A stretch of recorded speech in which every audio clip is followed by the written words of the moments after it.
Mesdames, Messieurs, bonsoir et bienvenue dans ce journal. Dans les titres, NASCAR et les travaux de construction du deuxième virage au Parc Expo de Tours qui se poursuivent. Trop cher d'arrêter ces travaux, estime le président de Tours Plus. Dans ce journal, un point sur les coûts en question. Visite officielle aujourd'hui à Maillé de l'ambassadeur du Kosovo. Il est venu s'inspirer du travail de mémoire réalisé dans ce village martyr. Le Kosovo qui a son village martyr des années 98-99. Un partenariat pourrait voir le jour. Et puis Holiday on Ice à Tours, c'est ce soir et demain. Holiday on Ice, spectacle sur glace qui recycle les anciens champions de patinage. Après la compétition, passe au spectacle. Bon, développer ces titres, l'accidentologie et la mortalité sur les routes d'Indre-et-Loire en forte hausse au mois de mars 2014, plus 300% du nombre de morts par rapport à mars 2013, soit 8 personnes qui ont perdu la vie sur les routes. Le nombre d'accidents est également en hausse, plus 12,5%. Cela fait au mois de mars 54 accidents en Indre-et-Loire. Les explications de cette hausse avec le directeur départemental de la prévention routière d'Indre-et-Loire au micro de Florent de Brito. Les gens sont beaucoup plus sur la route, beaucoup plus dans une demande de beau temps, dans une légère insouciance qui est due au facteur temps. Et tous ces facteurs font qu'à un moment donné, on se retrouve avec des accidents beaucoup plus importants. L'hiver est passé par-dessus et on reprend doucement la route parce qu'il fait beau, mais on n'a pas remis en place dans son cerveau tous les réflexes nécessaires. Des bouchons monstres aux portes de Tours ce matin et ça continue encore en fin de journée dans le secteur du pont Saint-Sauveur. La faute à des travaux, une cinquantaine de mètres concernés seulement, mais un axe totalement fermé entre le rond-point Saint-Sauveur et le pont SNCF. La circulation est détournée sur les boulevards, reportant les bouchons aux autres carrefours comme Verdun par exemple. Un incendie de broussailles dans le nord-ouest de l'Indre-et-Loire, à Giseux. On pourrait presque parler des premiers feux de broussailles de l'été. 8 hectares sont partis en fumée cet après-midi. Des flammes attisées par des vents forts qui ont soufflé en rafale. Cet incendie a mobilisé une cinquantaine de pompiers, 20 véhicules. En fin d'après-midi, le feu de broussailles et de sapin s'est transformé en feu de tourbe. Les pompiers sont encore sur place. On parle à nouveau du circuit NASCAR à Tours. Philippe Briand, président de Tours Plus, l'a confirmé samedi lors de son installation à la tête de l'agglomération. Pas question d'arrêter les travaux. Un arrêt du projet reviendrait bien plus cher que la finition du circuit. Les Verts demandaient en vain la constitution d'une commission. Alors, quels sont les enjeux en termes de coûts? On voit cela avec Sabrina Bellout.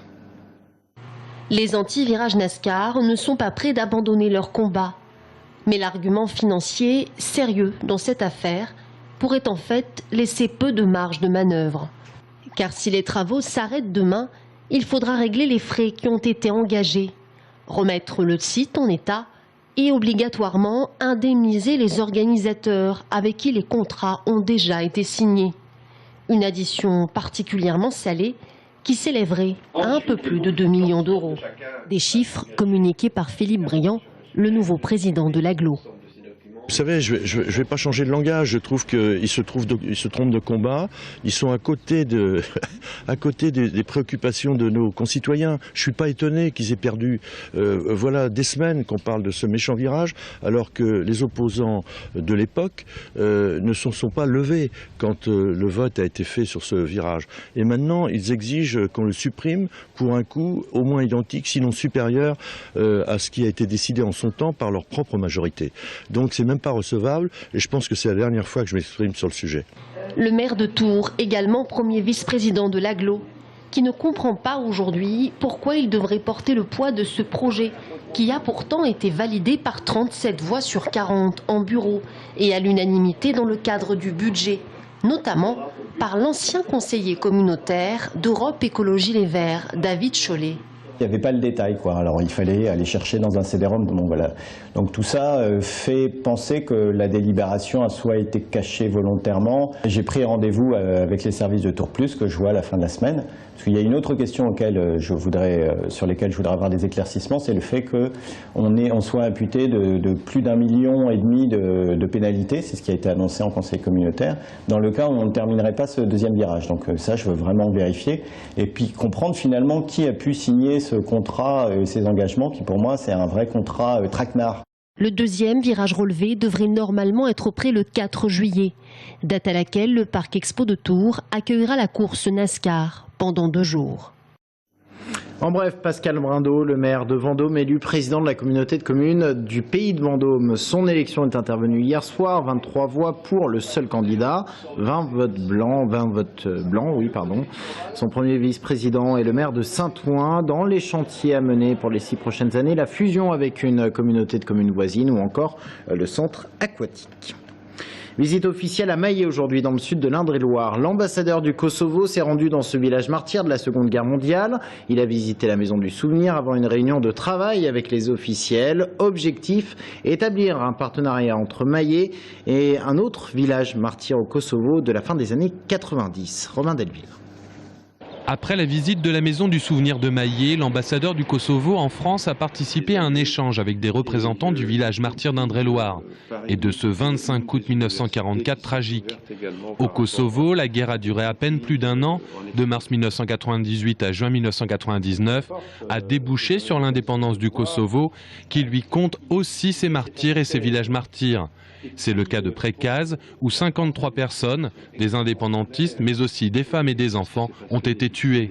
Il y a des similitudes dans ce sens où, au Kosovo aussi, il y a eu des massacres sur les civils. La majorité des victimes au Kosovo ont été des civils et depuis la fin de la guerre, il y a un travail, si vous voulez, sur ces événements. Il y a des analyses politiques, il y a des témoignages qui ont été publiés, il y a des documents historiques à partir des archives, à partir de nombreux témoignages des survivants qui ont vécu des événements dramatiques.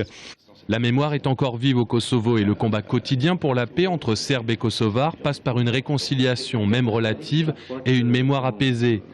Pour les habitants de Maillé, il a fallu longtemps, très longtemps, pour être reconnus comme victimes iniques de la guerre, avant de passer au versant pédagogie.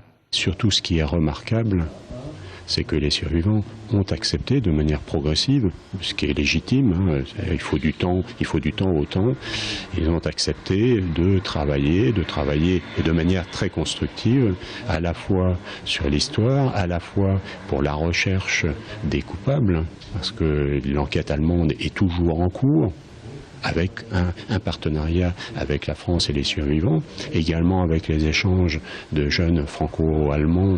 Là, c'est la même chose, les survivants ont le courage d'accepter, de témoigner. Des jeunes Allemands viennent régulièrement à Maillé dans le cadre d'échanges franco-allemands. Tout l'espoir de l'ambassadeur du Kosovo, c'est que ce type de rencontre soit possible en ex-Yougoslavie et au plus vite. Beaucoup plus léger pour terminer ce journal, un journal qu'on termine avec un show qui a fait plus que ses preuves. Après 70 années d'existence, Holiday on Ice revient ce soir et demain à Tours, c'est au Parc Expo.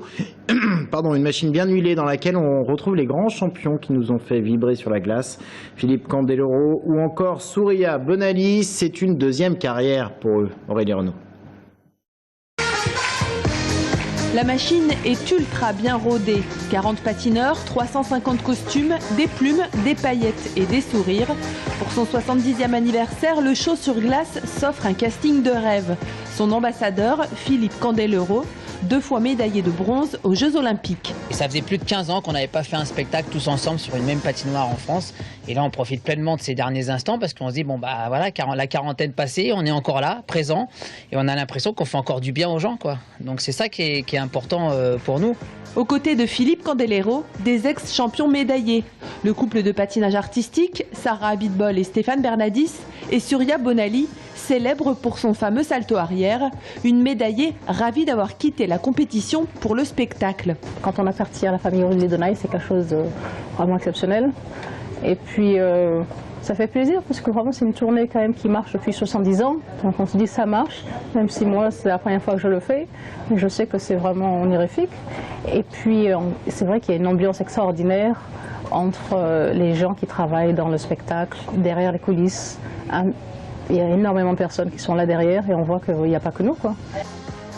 2h40 de spectacle, un show qui fera briller les yeux des Tourangeaux ce soir et demain.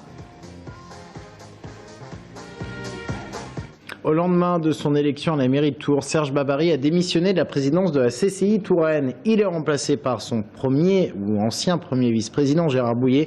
Nous l'avons dans quelques instants.